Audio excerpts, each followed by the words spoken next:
Hi, my name is Selena Lupo, and this is my head-to-toe examination in a 360 of the room.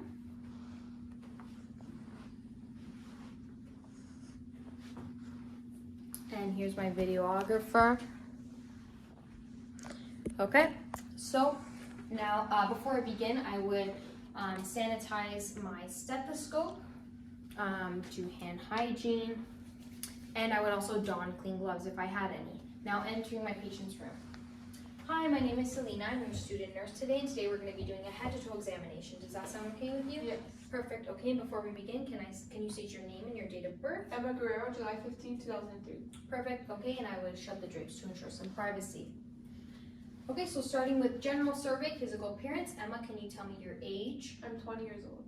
Okay, so my patient looks and appears her stated age. Her sexual development is also appropriate for her stated age. Moving on to body structure. Emma, can you stand up for me for a second? Okay, sit back down.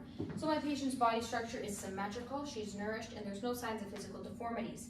Moving on to behavior. My patient's facial expressions appear relaxed. She's able to maintain eye contact. She's dressed appropriately for the situation, and her hygiene is well kept as well. Moving on to mobility. Emma, can I get you to stand up and walk 3 steps towards that way, and turn around, do the same, and you can sit down. Okay, so my patient's gait is steady balance with coordinated movements and symmetrical arm swings. Moving on to work of breathing. My patient appears in no signs of respiratory distress and doesn't have labored breathing as well. Moving on to neurological and eyes. Can I get you to state your name, where you are, and the month of the year? Emma Guerrero at Seneca College, the month is November. Okay, so my patient is alert and oriented to person, place, and time. Moving on to assessing cranial nerve number 7, the facial nerve. Emma, can I get you to smile, show your teeth, frown, raise your eyebrows, puff out your cheeks, and close your eyes while I attempt to open them. Okay, so my patient's motor functions were intact and had symmetrical movement, meaning that cranial nerve number 7, facial nerve, is intact bilaterally. Moving on to assessing cranial nerve number 3, ocular motor nerve, using PERLA. I'll start off with P. So I can see that my patient's pupil size is about 4 millimeters. E, they are equal bilaterally. R, they are round bilaterally, so no signs of anoscoria. I'll now go into R and L, which is reactive to light. So I'll be forming the direct and consensual light reflex. And I'll get you to look ahead. Okay, so my patient's left pupil was able to constrict upon direct light, and my patient's right pupil was able to constrict upon consensual light. Doing the same on the other side. Okay, my patient's right pupil was able to constrict upon direct light, and my patient's left pupil was able to constrict upon consensual light. Moving on to A, accommodation. Can I get you to stare at the tip of my pen while I bring it towards your nose? Okay, so my patient's pupil and axis of the eye was able to constrict and converge symmetrically and accommodate, meaning that cranial nerve number 3, ocular motor nerve, is intact bilaterally. Now moving on to ears, nose, and throat. So for ears, I'll be assessing cranial nerve number 8, acoustic nerve, using the whisper test. So from a 30-centimeter distance, I will whisper 3 2-syllable words in each of her ears. So Emma, can I get you to place your finger on your tragus and push in and out? Or repeat my words. Happy, upset, popcorn. And now for the other side. Snowman, Christmas, candy. Okay, so my patient was able to hear and correctly repeat my 6 words, meaning that cranial nerve number 8, acoustic nerve, is intact bilaterally. Moving on to inspection of the nose. I can see that my patient's nose is in the midline, and now I'll assess for patency. Emma, can I get you to place one finger in your nostril and breathe in through the other? Same on the other side. Okay, so my patient's nose is patent. Moving on to assessing cranial nerve number 9, glossopharyngeal, cranial nerve number 10, vagus nerve. Okay, Emma, so I'll get you to open up and say ah. Okay, so my patient's uvula and soft palate were able to rise, meaning that cranial nerve number 9, glossopharyngeal, and cranial nerve number 10, vagus nerve, are intact. Moving on to the peripheral, vascular, and musculoskeletal systems. Okay, so upon inspection of the arms, I can see that the color is uniform with the rest of the body. Hair distribution is even. They're symmetrical. There's no scars or lesions. Moving on to palpation. Let me know if you feel any pain or tenderness. Nope. Okay, so upon palpation, my patient doesn't feel any pain or tenderness. There was no moisture, texture was smooth and soft, and I'm now palpating for temperature using the dorsal portion of my hands. Okay, so my patient's temperature was warm to touch bilaterally. Moving on to capillary refill. My patient's capillary refill was less than 2 seconds, which indicates normal findings and good circulation. Moving on to palpating the radial pulses, I would count to 30 seconds and multiply by 2.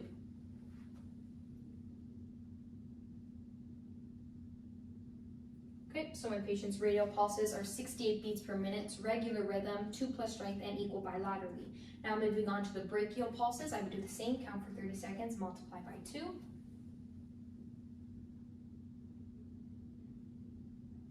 Okay, so my patient's brachial pulses were 68 beats per minute, regular rhythm, 2 plus strength, and equal bilaterally as well. So now for range of motion, Emma, can I get you to repeat my actions? I'll have you put your hands out, bend your wrists back. This is flexion, up. This is extension, bring them in and like this. This is radial deviation, and out. This is ulnar deviation. Any pain or tenderness? No. Okay, now for elbows, can I get you to bring them out?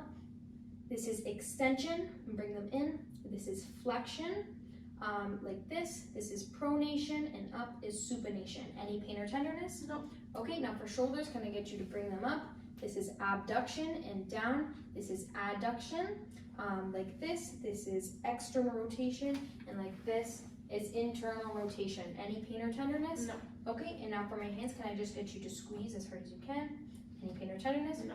Okay, so my patient's range of motion was full with coordinated movements, grade strength of 5, no signs of pain, tenderness, or crepitation. Moving on to inspecting the legs. So upon inspection, I can see that my patient's color is uniform throughout the rest of her body. Hair distribution is even, they're symmetrical, no lesions or scars. Moving on to palpation, let me know if you feel any pain or tenderness. No. Okay, so my patient feels no tenderness. I didn't feel any moisture. Texture is smooth and soft, no masses. And now I'll feel for temperature using the dorsal portion of my hands. Okay, so temperature is warm to touch bilaterally. Moving on to capillary refill. In a real world setting, my patient wouldn't have her socks on. Okay, my patient's capillary refill was less than 2 seconds, indicating good circulation and normal findings. Now moving on to palpating the posterior tibialis pulses simultaneously. I count for 30 seconds and multiply by 2. Okay, so my patient's pulse was 68 beats per minute, regular rhythm, 2 plus strength, equal bilaterally. Now assessing for dorsalis pedis pulse.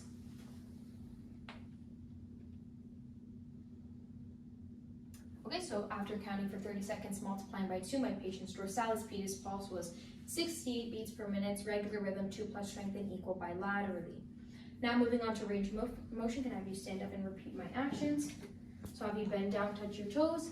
This is flexion, come back up. This is extension. Have you bend to your left? This is left lateral bending. To your right, this is right lateral bending. Twist to your left. This is left lateral rotation. And to your right, this is right lateral rotation. Any pain or tenderness? No. Okay, now you can sit down. So for your knees, can I have you bring them up? This is extension, drive them back. This is flexion. Any pain or tenderness? No. Okay, now for your feet, I'll have you push down. This is plantar flexion and bring them up. This is dorsiflexion. Any pain or tenderness? No. Okay, so I would do hand hygiene after touching my patient's feet. Okay, so for range of motion, my patient has a full and coordinated range of motion, grade strength of 5, and no signs of pain, tenderness, or crepitation. Now moving on to assessing the posterior thorax. So can I have you turn around?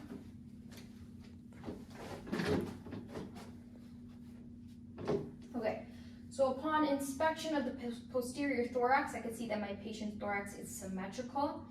There are no skeletal deformities, lesions, or scars.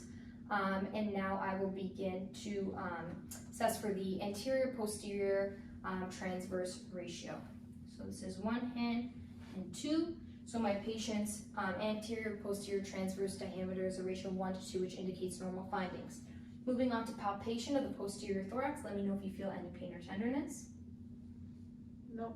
Okay, so upon palpation, my patient doesn't feel any pain or tenderness. I didn't feel any masses, there was no moisture, and I'll now assess for symmetrical chest expansion on T10.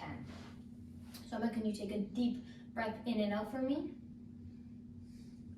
Okay, so my thumbs were able to move apart symmetrically, meaning that my patient has symmetrical lung expansion or chest expansion.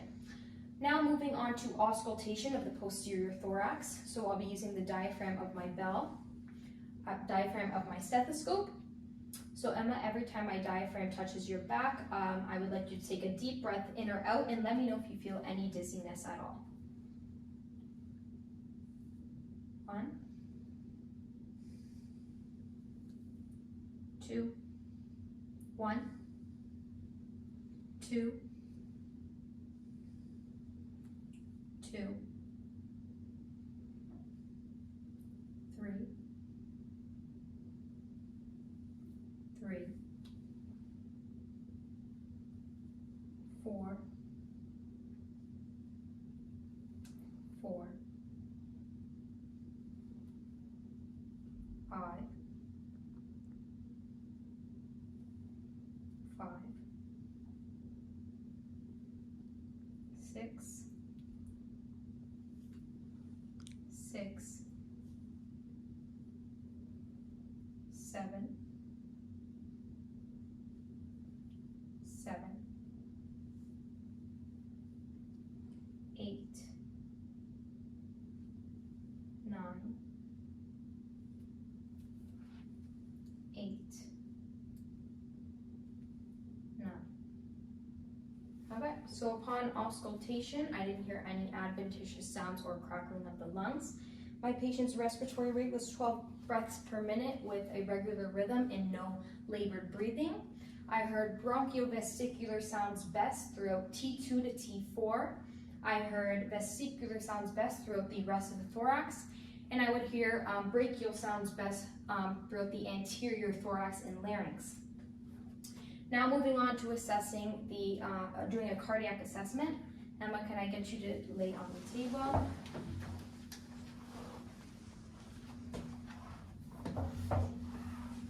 Okay, so for auscultating the cardiac assessment, I will be auscultating all 5 valves using the diaphragm of my stethoscope.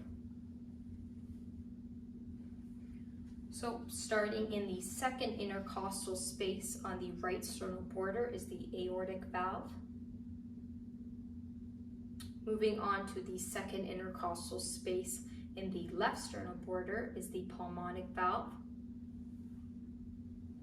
Moving down to the third intercostal space on the left sternal border is the Erb's point.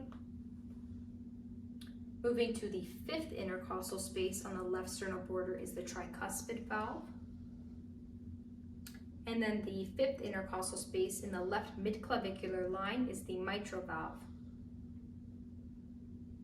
Okay, so upon auscultation, I heard S1 sounds best at the apex of the heart or the mitral valve. I heard S2 sounds best at the base of the heart or the pulmonic or aortic valve. Now I'll be auscultating for the apical pulse rate. This is found at the fifth intercostal space in the left midclavicular line, and I'll be listening for a whole minute. Okay, so my patient's pulse was 68 beats per minute, regular rhythm, and 2+ strength. Now assessing for any murmurs or S3, S4 sounds using the bell of my stethoscope and the same 5 valves.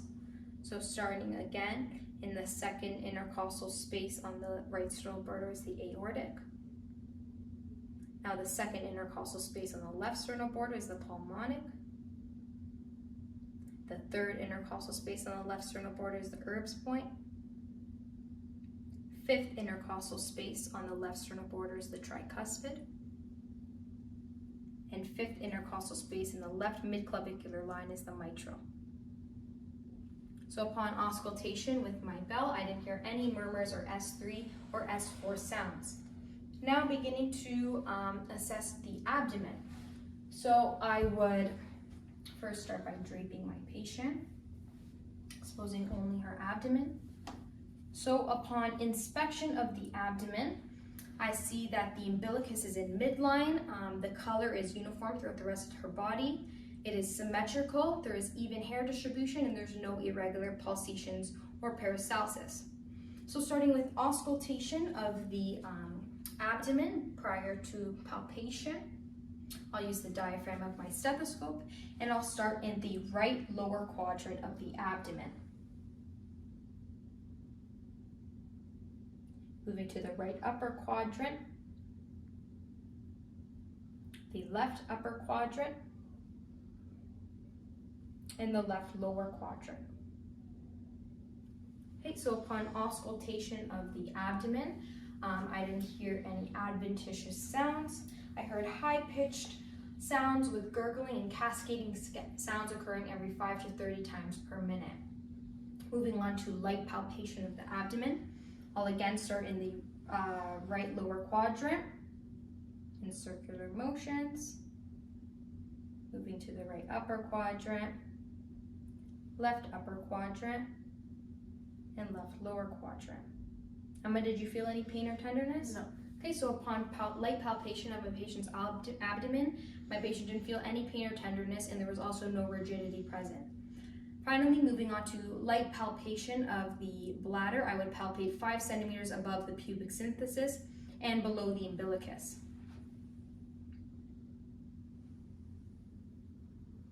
Any pain or tenderness? No. Okay, so upon palpation of my patient's bladder, there was no pain or tenderness felt, and that concludes my head-to-toe examination.